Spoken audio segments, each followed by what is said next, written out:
పాటు ఇంద్ర శోభరాణి గారు ఉన్నారు, వారితో మాట్లాడదాము. ఇప్పుడు కోర్టు స్టే ఇచ్చింది, దీనిపైన భిన్న వాదనలు వినిపిస్తున్నాయి. ప్రధానంగా ప్రభుత్వం అనేది మంచి ప్రక్రియలో కొనసాగుతూ ఇప్పుడు రిజర్వేషన్ అనేది అమలు కావాలని దీన్ని నిర్లక్ష్యం చేశారంటూ కూడా చాలా మంది బీసీ నాయకులు ఇక్కడ చెప్తున్నారు.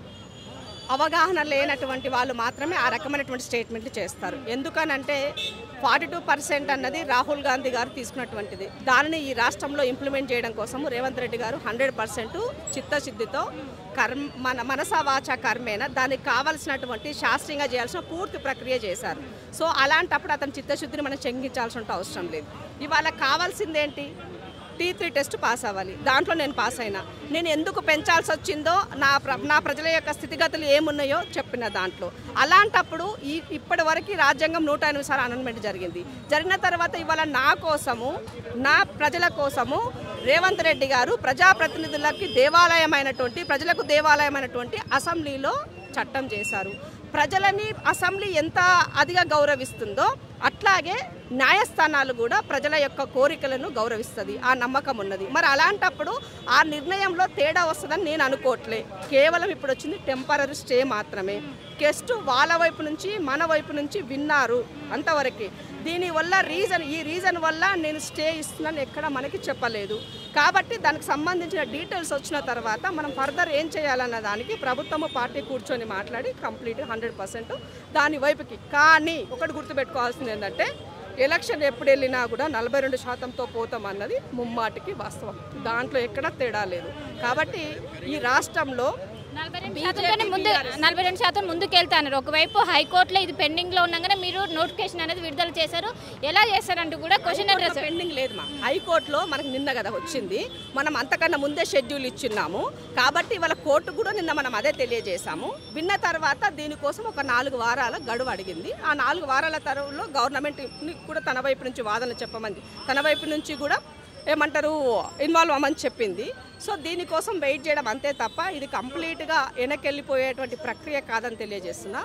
దీనికి ఈ రకంగా ఈరోజు మనం ఈ కోర్టు ముందు నిలబడి మాట్లాడుకునే అవకాశము మనం పురుటునొప్పులు పడడానికి చేసినటువంటి కారకులైనటువంటి టీఆర్ఎస్, బీజేపీ ఇవి రెండూ కూడా బీసీ ద్రోహులుగా చెప్పాల్సిన అవసరం ఉంది. పార్లమెంటులో అమెండ్మెంట్ జరిగితే బీజేపీ కనుక అది చేసినా గవర్నర్ వ్యవస్థ, రాష్ట్రపతి వ్యవస్థను వాళ్ళు ఇన్ఫ్లుయెన్స్ చేయకుండా వాళ్ళ పని వాళ్ళని చేసుకొని ఇచ్చినా ఈ పరిస్థితి మనకు వచ్చిండేది కాదు. కాబట్టి పూర్తిగా ఇవాళ అన్ని రకాలుగా బాధ్యత వహించాల్సినది ఈ రాష్ట్రంలో బీజేపీ, బీఆర్ఎస్ మాత్రమే. అందుకనే నా బీసీ బిడ్డలు అభద్రతా భావంలో ఉండకండి, అధైర్యపడకండి. 100% 42%తో ఎన్నికలకి పోతాం. అలాగే బీజేపీ, బీఆర్ఎస్ వాళ్ళు వాడకట్టుకొస్తే చీపురు కట్టలకు పని చెప్పండి అని ఆడబిడ్డలకు తెలియజేస్తుంది. కానీ ఇప్పుడు బీఆర్ఎస్, బీజేపీ విమర్శలు చేస్తుంది. కావాలనే ఇదంతా ప్రభుత్వానికి చిత్తశుద్ధి లేదని అంటుంది. ఇంకా చిత్తశుద్ధి ఏం కావాలని అడుగుతున్నాను నేను. నా చిత్తశుద్ధి కోర్టు మెట్ల దాకా వచ్చి నేను చేసిన ప్రక్రియను తెలియజేసిన. నీ చిత్తశుద్ధి ఏమైంది? రాజకీయ కోణంలో బీసీలకి మంచి జరగకుండా నీ యొక్క రాజకీయ క్రీడను కొనసాగిస్తున్నావు. మరి ఎవరి చిత్తశుద్ధి అర్థం కాలేదు ఇక్కడ. ఈ రాష్ట్రంలో ఉండి నీవు అసెంబ్లీలో మద్దతు తెలిపినావు. ఇవాళ ఒక వ్యక్తి అవతల వ్యక్తి ఏమంటారు మనకి వ్యతిరేకంగా వెళ్తే అతని పైన నువ్వు ఏం చేయాలి? ఇంప్లీడ్ అవ్వాలి కదా. మరి ఎందుకు ఇంప్లీడ్ కాలే?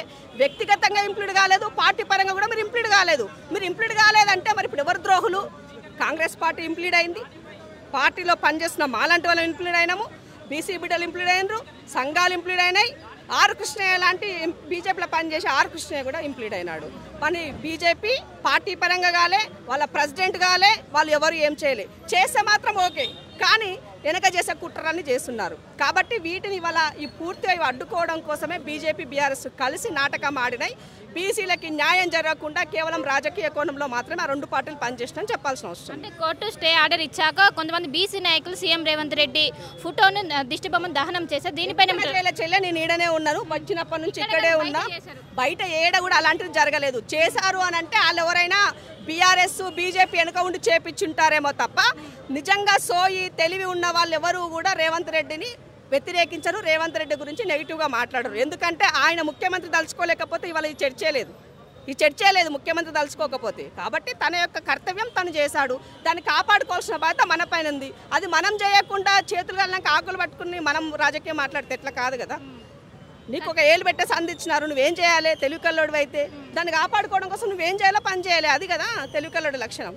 ఖచ్చితంగా 42% రిజర్వేషన్ తోనే ముందుకెళ్తారా ప్రభుత్వం? స్థానిక సంస్థల ఎన్నికలు ముఖ్యమంత్రి గారు ఇదే మాట చెప్పారు, పీసీ ప్రెసిడెంట్ గారు ఇదే మాట చెప్పారు, ఇందాక మా మంత్రులు కూడా ఇదే మాట చెప్పినారు. 100% 42%తోనే ఎలక్షన్లకు వెళ్తాం. సో మొత్తం మీద 42% రిజర్వేషన్తోనే ఇటు స్థానిక సంస్థల ఎన్నికల్లో ప్రభుత్వం ముందుకెళ్తుంది. కావాలని అటు కోర్టు అటు రెండు తరపుల, ఒకవైపు అటు పిటిషనర్ తరపున కావచ్చు, ఇటు ప్రభుత్వం తరపున రెండు వైపులా, ఒకవైపు ఈ రెండు వైపులా కూడా వాదనలు విన్నది. ఎట్టి పరిస్థితుల్లోనూ కేవలం వాయిదా మాత్రమే వేసింది, 4 వారాలు మాత్రమే స్టే. ఖచ్చితంగా ప్రభుత్వం మాత్రం దీంట్లో చిత్తశుద్ధి ఉంది. ఖచ్చితంగా 42% రిజర్వేషన్ అమలు చేస్తామంటూ కూడా ఇంద్రశోభరాణి ప్రస్తుతం మనతో పాటు చెప్తుంది. అసలైన తొలి వెలుగు. Follow WhatsApp at Toli Velugu Official.